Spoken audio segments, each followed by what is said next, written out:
കാഴ്ചപരിമിതിയുള്ളവർക്കായുള്ള Olassa government high school നിർമ്മിച്ച പുതിയ കെട്ടിടത്തിന്റെ ഉദ്ഘാടനം മന്ത്രി വി.എൻ. വാസവൻ നിർവഹിച്ചു. ജില്ലാ പഞ്ചായത്ത് ഫണ്ടിൽ നിന്നും 40 ലക്ഷം രൂപ വിനിയോഗിച്ചാണ് കെട്ടിടം നിർമ്മിച്ചത്.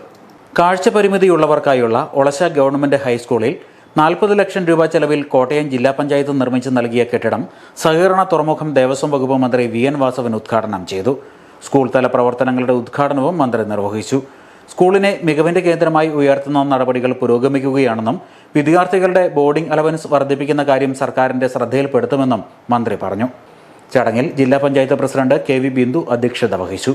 ഏറ്റുമാനൂർ ബ്ലോക്ക് പഞ്ചായത്ത് പ്രസിഡന്റ് ആര്യ രാജൻ, ഐമനം ഗ്രാമപഞ്ചായത്ത് പ്രസിഡന്റ് വിജി രാജേഷ്, ജില്ലാ panchayat secretary K J. Joy, school headmaster E J. Kurian, P T A. President P. Jayakumar, senior assistant S. Sreelathakumari എന്നിവർ പ്രസംഗിച്ചു.